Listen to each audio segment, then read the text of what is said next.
Yes, I haven't updated my LinkedIn headshot for over 9 years. What's the Hmm. reasoning here? Oh, okay, it's expensive, it takes time, I need to dress new clothes. And it's like, that's a real pain. So Yeah. in this world, and it hasn't been solved yet. So I'm like, okay, that sounds like a very rational thing, and people are pretty much well willing to pay. Like, there's a very business case here is like, okay, normally in the US it costs me 50, we do it for 35 bucks. It's a very easy sell to make. If you Yeah. make it happen, basically. So my only thing is like, if it happens, people will buy for sure. Like, there's no reason why you would still want to go to a photographer if you can Yeah. get it for 35 bucks online from your couch.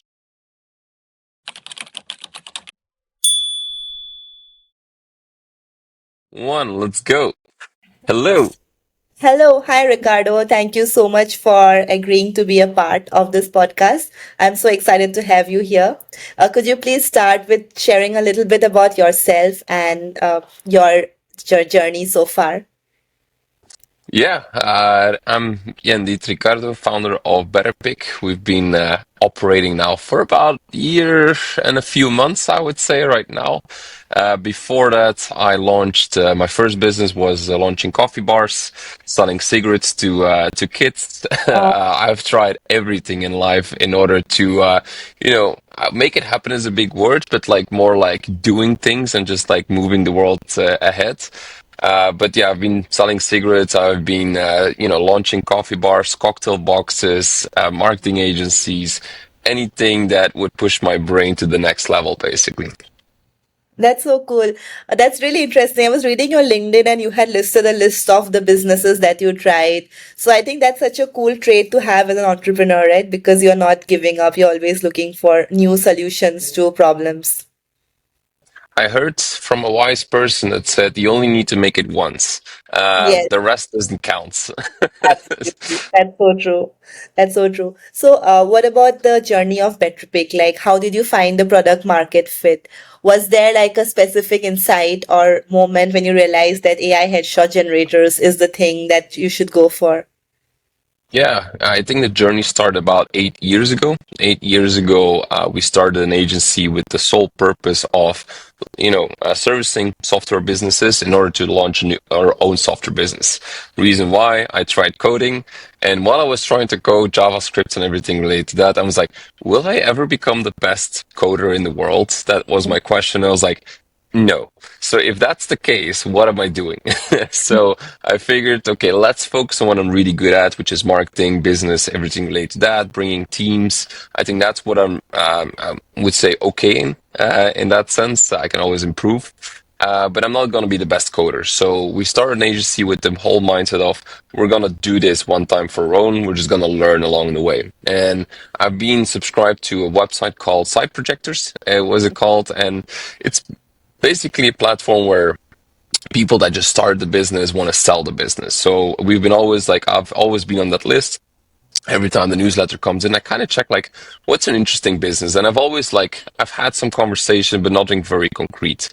And then Mhm. AI headshots came in. So Miguel launched his, on site projectors. He's like, I want to sell the business. And I looked at it. And the first thing, I always say I have a monkey brain. A monkey brain meaning is like, for me, things don't need to be very complicated. It needs to be very rational and logic. And when I saw AI headshots, I was like, hey, if you think about it, yes, I haven't updated my LinkedIn headshot for over 9 years. What's the Mhm. reasoning here? Oh, okay, it's expensive, it takes time, I need to dress new clothes. And it's like, that's a real pain. So Yeah. in this world, and it hasn't been solved yet. So I'm like, okay, that sounds like a very rational thing, and people are pretty much well willing to pay. Like, there's a very business case here is like, okay, normally in the US it costs me 50, we do it for 35 bucks. It's a very easy sell to make if you Yeah. make it happen, basically. So my only thing is like, if it happens, people will buy for sure. Like, there's no reason why you would still want to go to a photographer if you can Yeah. get it for 35 bucks online from your couch. So um, I met up with Miguel and he's like, hey, you know, we connected very well. I was living in Spain. He was living in Spain. He's also from Spain. So we had this conversation. He's like, and I asked him the questions like, do you really want to sell it or do you just need some, do you need a team and some cash to really make it and bring it to the next level? And he's like, actually, the second option. The second option is like, I want to really make this big, but I just don't have the funds moving forward. So I was like, okay, I can help with that. But Okay. if we're going to work together, Mhm. I need to know who you are. So we agreed to go to we drove 2 hours. I drove with my car. He drove with his car for 2 hours. He was living in the north of Spain. I was living in the south, and we drove 2 hours in order to meet up in the middle of nowhere in a village in a restaurant. And we drank all night. We had food all night, and we discussed everything related to that. And I think after that dinner, it took us a week to negotiate and really come to the terms. And after a week, we were done. Like it was easy. It was signed, the document signed. We're now business partners, and we're gonna make this happen, basically. So So that's a little bit the start of BetterPic, I would say. yeah, that's really nice. So a lot of first time founders I meet, they have such a hard time selecting a co-founder because they start to overthink, like, should I do it with somebody I know? Should I do it with a stranger? So do you have any advice for aspiring entrepreneurs about how to pick a co-founder? Because that's a very important decision, right? Yeah, I think it's a very, very important decision, especially because we're launching a new company next week as well. There's Wow. three co-founders that are coming in. There's a very strong dynamic that needs to happen between those three people. And so for me, the first, and I do this with all the hiring, is that Mhm. can I have a beer with this person? Mhm. It sounds like a very stupid question because Yeah. it's a very simple question, Mm-hmm. but the reasoning is a little bit more throughout, is that you can have the smartest people in the world. And I've worked like all my businesses, I've had co-founders in, and all of them were like great, super strong people, and they were really good at, whatever they were doing, coding and all that stuff. Like I've launched software businesses before, Hmm. but not with everybody I could actually have a beer with. It's like I just Okay. knew they were smart, and I was like, Yeah. okay, let's get this started. Like you have the same vision, and I have the same vision. So I think that's the first, is like, can I really just have a beer with the person and just talk about nonsense for the coming 10 years? Because if you pick a co-founder, you'll be doing that. Maybe not always nonsense, Yes. but like you'll be chatting all day long. But whatever, like my partner calls calls Miguel my second wife. There's also a Oh. reason for that because we are chatting every single day. So Mhm. it is a true thing. I think that's the first thing. Like, look for somebody that you can have a beer with and have a conversation with, and about anything, I would say.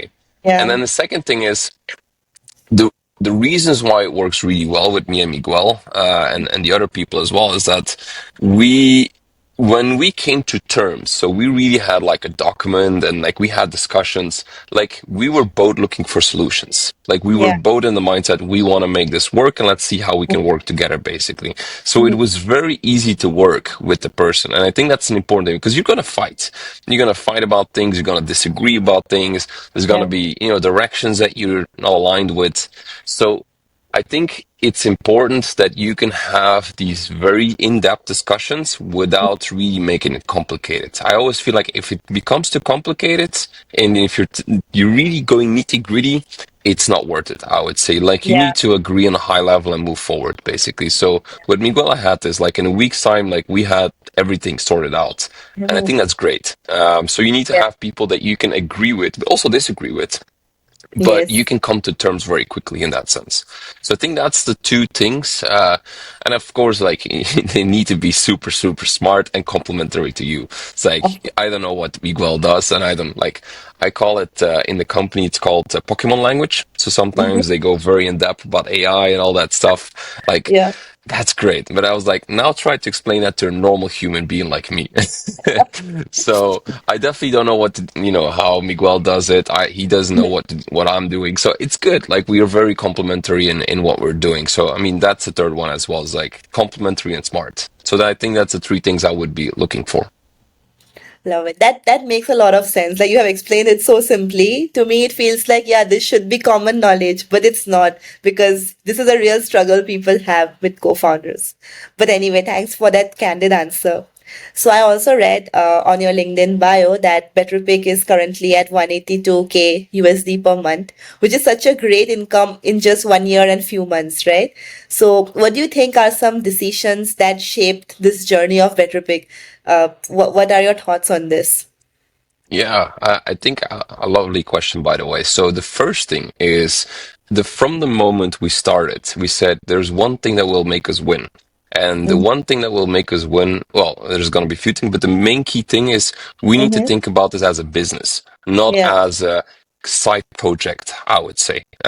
So we bought it with the initial thought of a side project because we actually bought it to train the team and have some fun, like, just Mm-hmm. enjoy the fun. But after I think a few weeks, we realized there's something really big in this. And so we are winning, I think, because we really build a whole company around it. Like there's a company, there's shares, there's stock options, there is proper structures in place. We have hiring plans. So it's not like this tool that we're doing on the side, which when we looked Mm-hmm. at the market, there weren't a lot of players. Like some players were doing this bootstrapped way, Mm-hmm. like solo founders. Yeah. Like you had, I think, a few people doing really great stuff also in AI headshots, but really solo founders that they don't want to build a team around it. There was only Okay. one company out there that really built like a whole team and structure around it, as we Mm-hmm. did, I would say. So I think the reasons why we're winning, or at least we're, going to win, is because we build a whole team. We're now 12 people, very different people in the company. We all have the mindset of this is where we need to go. We believe that Yeah. in 5 years' time, you're going to talk to your kids and say, Daddy, you really wanted to go to a photographer back in the days instead of doing this. Like, that's what we Mm-hmm. kind of believe, all of us together. So the reason why we're winning is because we've built a great team around it. And that really helps. So looking at it from that was our, I think that's the good thing that we were in the market of some people just tried it out as a side project. We really built a business around it. Yeah. So I think that was the long-term vision as well. Like we were not making a lot of money in the first 6, 7 months. Like it had to Mm-hmm. come out of my pocket. And Okay. sometimes I was scratching my head like, oh, do I really like, okay, yes, we go. So it Mm-hmm. was really like this long-term investment we had. So that's the first thing. The number two reason I think why we're winning is because we have a really good team. So we Okay. really build a whole team around it. But like, I don't know, I always say like the reason why we always win is a team. We have a head of product that is amazing. We have Miguel, which is amazing. We have our CMO that is like, he's been working with me for about 3 to 4 years. Like we know each other. Like he's like now saying, stay out of marketing. This is my job now. It's like, okay, you know what? I'm staying out. I'm gone. So I think we have a really strong team that was coming together and we all give this liberty. Like we're fully remote as well. And that also gives us possibilities of hiring. I see a lot of Yeah. people and I've had many conversations with VC funds and all these people like, yeah, but you need an office and you need to Mm-hmm. have like your one central place where all your talent is. And we've been remote since 7, 8 years, somewhere around that. So we've built a whole structure around being remote and being remote first, and it has helped us hire talent that you wouldn't find. Like we have somebody sitting in Montenegro. Like I didn't even know where Montenegro was really located Yeah. until like he's like, "Oh, I'm from Montenegro." It's like, "Okay, great. I don't know where it is, but like let's get it done." Basically, so it allowed us to hire a lot of good talent. Mm-hmm. Around the world as well. So I think remote would be one, then also the team, the structure, the business mindset around it. And I think that the playbook of AI headshots is really marketing driven. Like it's not a very sales heavy thing. We don't have a sales team. We have a full marketing team. We have a Okay. marketing team of now 3 people that is now coordinating everything. The Okay. engineering team is also 4 people. So to give you like the equation of it. So I think that that's the reason why we're winning. We have great tech talent, but also great marketing team coming in. Love it. That's such a, it's such an insightful answer, and it makes so much sense. Uh, so, my experience with when I first published this article on AI headshot generators, I was not aware that there were so many AI headshot generators. But after the article started getting traction, I've been approached by so many different tools. So that just makes me think that the AI headshot market is filling up with a lot of competitors, a lot of newcomers. So as like one of the people at the forefront, one of the companies who's leading currently the market, how do you plan to differentiate BetterPic from the other competitors, and what's your plans for the future? Do you plan to include other cool features in BetterPic? I get that question a lot, and that's a funny question. The reason why I'm sometimes laughing with it is because um, some people's like, okay, but what's next? Like, what's the next thing? And we're like, There's not really a next thing. Well, well, there is a lot of next things, of course, but like we're not. I see a lot of competitors moving into cartoons, like or like Yeah. kissing videos and all that stuff, Yes. or like there's a lot of things you can do with AI, Yes. like videos. Like there's so much stuff out there that you can do, and I think there's a lot of cool things that a lot of competitors are doing, Mm-hmm. but I'm a very strong believer and a little bit stubborn on that. Is like we want to do one thing, but one thing very well. And Okay. the reasons why I think we're winning is because we're just doing that one particular thing very well. The reason Mm-hmm. why, and the reason why I'm not really thinking about these kissing videos and all that stuff. Like we're now doing, proof of concept with one of the biggest universities in the world. Like Mm-hmm. you cannot come to them and say, "Hey, by the way, we have this product that does headshots, but by the way, they can also become a cartoon if you want to." Like Yeah. it's not possible, basically. Yeah. And the second thing is this market is right now capped at 82 billion in that Mm-hmm. sense. So there's an 82 billion market share to capture. There's two ways because of that. First one is you're targeting all the people that were going to get headshots through photographer, which you're now capturing through AI headshots. And the second market is, which is a much bigger market, which is all the people that couldn't afford headshots before are now Yeah. able to afford headshots. That is a Yeah. huge market because that's a market that photographers will never be able to get to. So the Yeah. market share is super big. To give you another example, when we started out, the search volume on AI headshots around 700 to 800 per Yeah. month. Right Yeah. now, we're at 42,000. That's in a Yeah. year. Imagine what this is going to be in 5 years. So Yeah. the market share I'm talking about right now is what we've done like 6 months ago. Like Yeah. it's even bigger right now. So there's so much potential out there. And so the only thing I care about is we want to become the number one in AI headshots. If you think about AI headshots, you're thinking about us. That's the only Yeah. important thing. If you want to do a cartoon, go somewhere else. If you want to do a video, go somewhere else. I'm fine with that.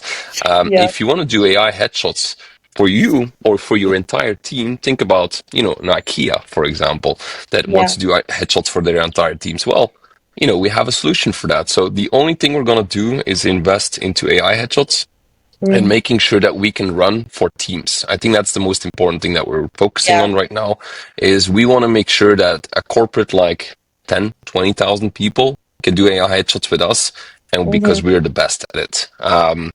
I think the next cool features that are coming out, and I think that's something worth mentioning, is that we're actually doing a POC right now, and it's actually quite successful.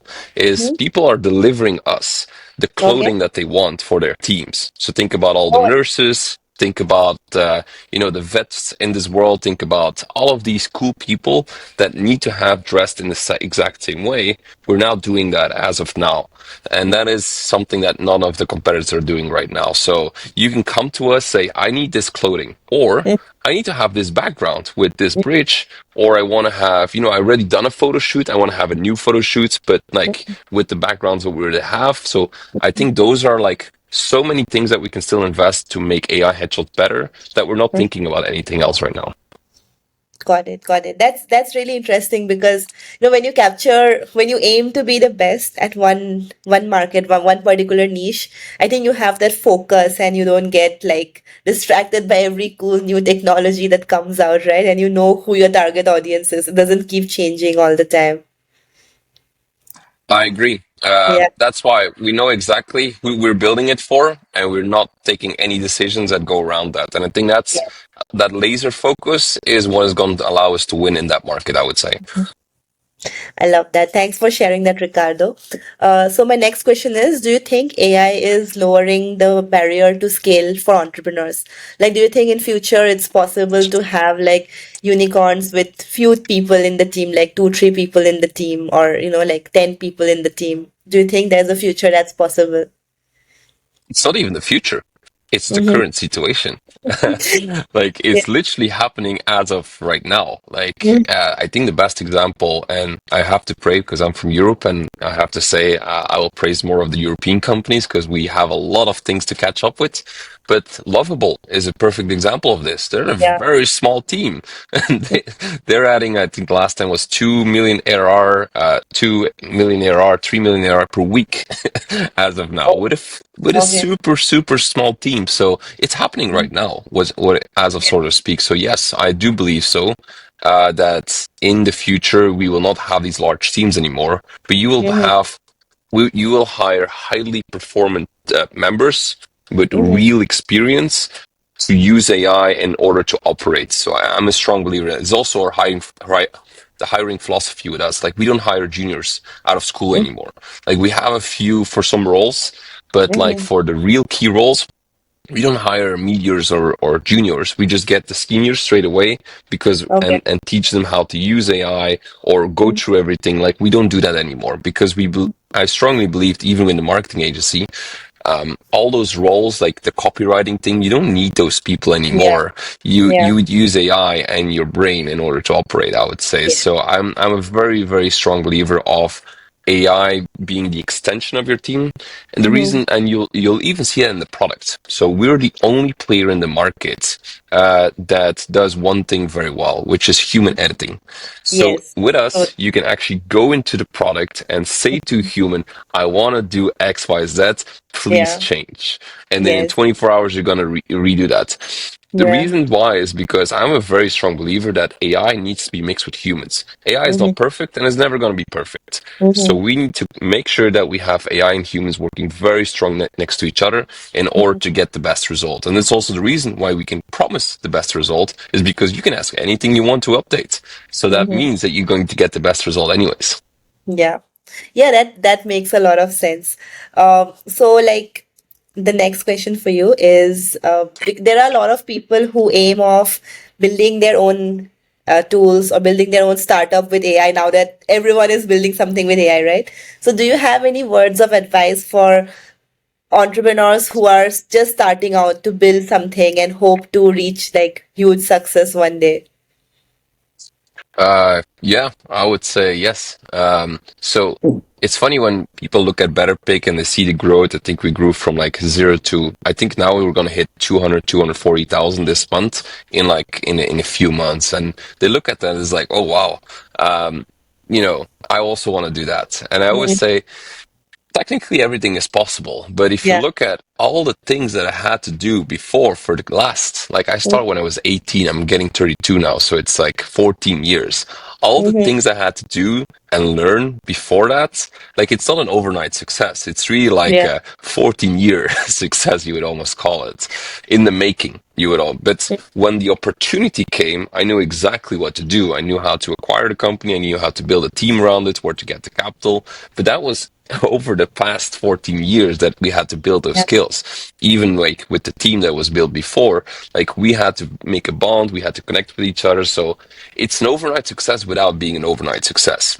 Mhm. So I think that's an important thing to keep in mind is that start, I would say, Yeah. and fail. It doesn't matter. And my philosophy was because when I was 20, I dropped out of school. And then I started a coffee bar. And my parents were like, okay, if you would start the next Apple, great. But you're starting a coffee bar. Not very ambitious, I would say. But I'm like, you know what? I don't care. Like, I want to Yeah. learn. And I'm probably going to learn a lot more from losing all Mm. my money here than going to school, basically. So let me Yeah. just do this. Yeah. So my reasoning was because I lost about 10,000 euros back in the days. Like I invested all my money. I loaned a lot of money for that. So I lost all of my capital there. Mm. But I was thinking about it as like, okay, 10,000 euros is a lot. Like, for a 20-year-old, that's a lot of money, Yes. wherever you are in the world. But I was thinking about it from a perspective of if I'm bankrupt tomorrow and I have 10K that I lost, okay, Mm-hmm. how much time, like if I have about 80 years to live, how Mm-hmm. much money would that be each month that I need to set aside to repay that? I was like, oh, that's actually not that expensive. So Yeah. that's a good risk to take. So I always think about it like, what's the worst thing that can happen? And then just start and as early as possible. Because the older you get, the more responsibilities you have. You get kids, you get a Yes. dog, you get XYZ. It's going to be Mm-hmm. harder for you to launch, or there's more restrictions for you to launch. So the Yeah. earlier you start, the better, I would say. Mm-hmm. True. That's so true. That's lovely advice, Ricardo.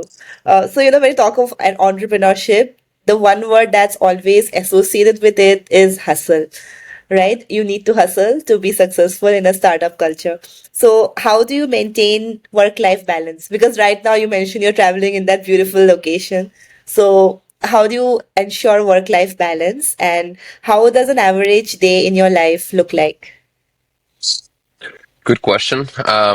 I think work-life balance, I learned this the hard way because I was like, okay, standard is like in the summer you go on a holiday and, all of those things. That doesn't work for me. Like, even now, like I'm on holiday, I'm having this chat with you and Mm-hmm. I don't care. It's fun because I love doing this. So, Mm-hmm. um, I don't really have the typical work-life balance where you kind of go like 3 weeks out and then you recharge and then come back. Mm-hmm. I think you have to figure out what really works for you and also your couple, by the way. So if you're in a couple, it's also Yeah. different. You have to take that into account. I have a dog now, also have to take that into account. So Yeah. I think you need to make your work-life balance work the way that you function in your couple and also yourself. So for now, we're taking 2 weeks, and I close all my calls except a few calls like this. I'm just Mm-hmm. taking those, but that's about it. Like in yesterday afternoon, I went bike riding. I had one call, and then I went bike cycling for like 2, 3 hours. So for me, that's my holiday in that sense. And I think you have to define what your work-life balance is as you Yeah. grow older, basically. And for me, Yeah. that's taking 2 weeks, but then still taking a few calls. I think on Wednesday I worked a full day. I was on holiday, but then my whole deadlines, I reworked everything and I worked everything out. So that's for me my work-life balance. And I learned that I will never be able to take 4 weeks off. So might as Okay. well just adapt to that reality and see what we can fit within those 4 weeks. Yes, that's really cool. But you didn't answer my other question, like how's an average day in your life look like? Good question. I would say wake up. I try to have a treadmill at home. I do the treadmill for 30 minutes just to Mm-hmm. wake up. I learned that scrolling in bed is worse than than actually just going to a treadmill. Yes. And I try to read my newspaper there, so I just put it on 6. I go on my newspaper. I see my Slack messages. I see what's going on because our team is fully remote and also in Mm-hmm. different time zones, so I can also check the messages there. So I'm Okay. quite glued to my phone, as my partner would say. But yeah, I check all my messages. I check my Asana, what needs to be delivered this week. I Mm-hmm. restructure my Asana on what needs to be, like, what's the priority and what's not the priority of this week, Mm-hmm. and also of today. I think that has helped me a lot. I would say to structure things because yeah, my mind is always everywhere and I need to Mm-hmm. focus on a few things. So I look at what's the 1 to 3 things that I really need to finish today. And what's this thing that I can just keep on pushing and changing the date in the Asana, I would say. I think that would be number one. Then I have breakfast, I would say. Spend some time with the dog. I try to spend a little bit of time with that. Mm-hmm. And then from there, it's actually work. Like I don't stop at 5. I think I stop like 7 when dinner, like when I have to have some dinner. And then probably after 8 or 9, I spend a little bit of time with the family in between. And then after that, I probably work until like 1 o'clock in the morning. And then I Okay. kind of redo that again. So I'm still in the hustle mode for sure. Yeah. I'm also still at the age where I would say it's still possible. Yeah. I would say. So that's a little bit the hustle culture with me as of now. So it sounds fun. When you enjoy your work, where is the difference between work and life, right? Work is your life in many ways. So it's fun.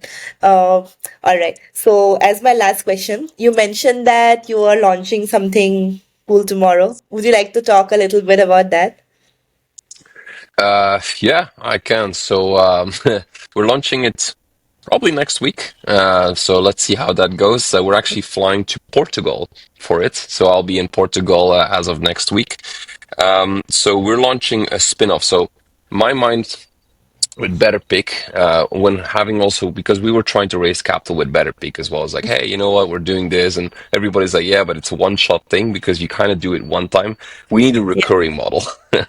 and so our mind from I think a year ago was already like, okay, what's the recurring model that we can build around this thing? And we've looked around and we're looking at what competitors are doing. And we're like, that's great, but that's not a recurring thing. Like Mhm. the habit itself, so the AI headshots, you only need it once. Like you're not gonna Yeah. come back every single Yeah. month to get your AI headshots. So if the habit Yeah. is every single year or two, you don't really need a recurring thing. Like the habit is not recurring, so you Yeah. cannot build a recurring model around it. That's Yeah. our strong belief, I would say. So we've been looking around like what's possible to make recurring.